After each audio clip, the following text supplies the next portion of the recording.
في قلبه مرض وقلنا قولا معروفا وقرن في بيوتكن ولا تبرجن تبرج الجاهلية الأولى.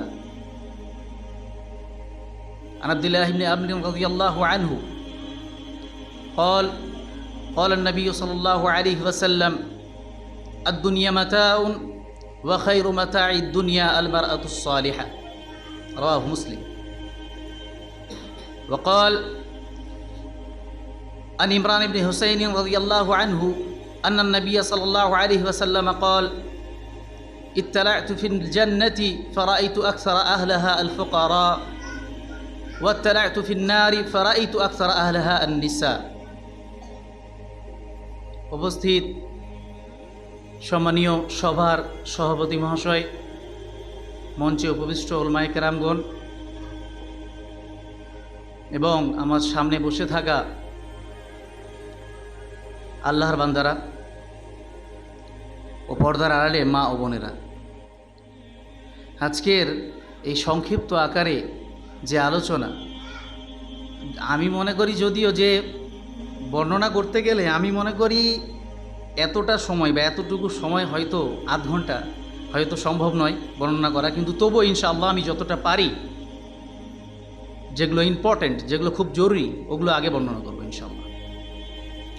সর্বপ্রথম একটা কথা মনে রাখা উচিত যে আল্লাহ রাব্বুল আলামিন এই যে পৃথিবীকে সৃষ্টি করেছেন, পৃথিবী চালাচ্ছেন, পৃথিবী তার গতিতে গতিমান চলছে ধারাবাহিকতার সহিত। কোটি কোটি বছর আগে আল্লাহ রাব্বুল আলামিন পৃথিবী সৃষ্টি করেছিলেন এবং কত কোটি বছর পর্যন্ত চলবে এটা আমরা কেউই জানি না।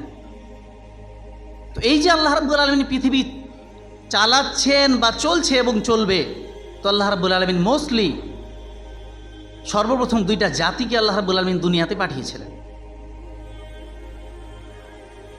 একটা জাতি হচ্ছে পুরুষ জাতি, অপরটা মহিলা। এই দুইজনকে দিয়েই আল্লাহ রাব্বুল আলামিন, এই দুই জাতিকে দিয়ে আল্লাহ রাব্বুল আলামিন পৃথিবীকে আবাদ করেছেন, পৃথিবীকে আল্লাহ রাব্বুল আলামিন চালিয়ে যাচ্ছেন, পৃথিবী তার গতিতে গতিমান।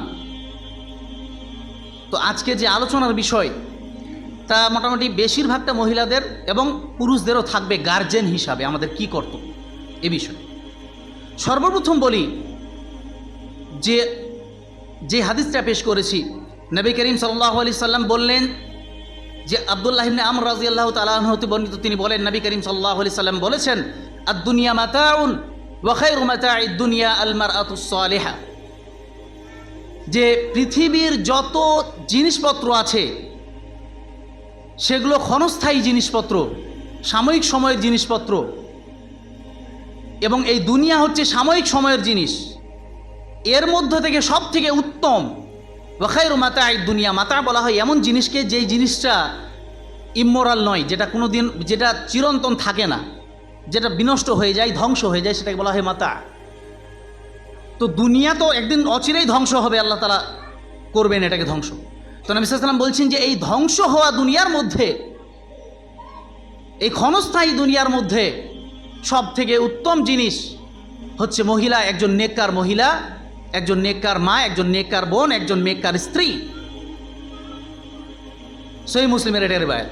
এবার অপর একটি রিওয়ায়াতে, সহিহ বুখারীর রিওয়ায়াত, নবী সাল্লাল্লাহু আলাইহি ওয়াসাল্লাম বলছেন যে আন আব্দুল্লাহ ইবনে ইমরান ইবনে হুসাইন রাদিয়াল্লাহু আনহু আন্না নবী সাল্লাল্লাহু আলাইহি ওয়াসাল্লাম قال, যে ইমরান বিন হুসাইন রাদিয়াল্লাহু তাআলা আনহু বলছেন নবী করিম সাল্লাল্লাহু আলাইহি ওয়াসাল্লাম বলেছেন যে নবী সাল্লাল্লাহু আলাইহি ওয়াসাল্লাম বলছেন যে ইত্তালাতু ফিল জান্নাতি ফারাআইতু আকসারা আহলাহা আল ফুকারা।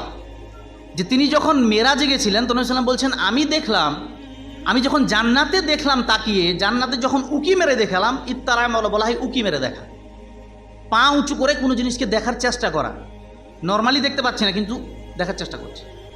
তো তিনি বলছেন যে আমি উকি মেরে দেখলাম, আমি দেখছি, দেখার চেষ্টা করছি, দেখছি, তো দেখছি ফারাআইতু আকসারা আহলাহা আল ফুকারা। তো জান্নাতে দেখলাম, জান্নাতে অবস্থা এরকম যে বেশিরভাগ জান্নাতে ভাই গরিবরাই আছে, ফকিররাই, যারা গরিব শ্রেণীর মানুষ, লো কাস্টের মানুষ, দিন খাটে দিন খায়, জমি জমা নাই অত, বেশিরভাগ দেখছি জান্নাতে গরিবরাই। আর অপরদিকে ওয়াত্তালাতু ফিন নার, আমি অপরদিকে দেখলাম, জাহান্নামে দেখলাম ফারাআইতু আকসারহা আন নিসা। তো জাহান্নামে যখন দেখলাম বেশিরভাগ দেখছি মহিলারাই জাহান্নামে। বেশিরভাগ মহিলারাই জাহান্নামে। এবার একটা জিনিস বুঝুন, দুইটা হাদিস দুইটা একে অপরের কিন্তু বিরোধিতা করে এক হিসাবে। এক, যেই নবী মুহাম্মদ সাল্লাল্লাহু আলাইহি সাল্লাম তিনি নিজে বললেন যে মহিলারা সব থেকে উত্তম জিনিস, পৃথিবীতে যত জিনিস আছে, যত জিনিসপত্র আসবাবপত্র আছে, এর মধ্য থেকে সব থেকে উত্তম জিনিস হচ্ছে একজন নেককার মহিলা, একজন নেককার মা, একজন নেককার স্ত্রী। এবার নবী করিম সাল্লাল্লাহু আলাইহি সাল্লাম তিনিই নিজের মুখে বলছেন যে জাহান্নামে যখন দেখলাম যে বেশিরভাগ দেখছি কে, বেশিরভাগ মহিলারাই জাহান্নামের অন্তর্ভুক্ত হয়েছে, বেশিরভাগ মহিলারাই জাহান্নামে। কেন? মহিলা একটা উত্তম জাতি, যেই জাতির প্রশংসা নবী সাল্লাল্লাহু আলাইহি সাল্লাম করেছেন, এবার সেই জাতিকে বেশিরভাগ তিনি জাহান্নামে দেখছেন কেন? তো তার সাধারণত কিছু বড় বড় কারণ রয়েছে, সেই বড় কারণগুলো আজকে তুলে ধরব।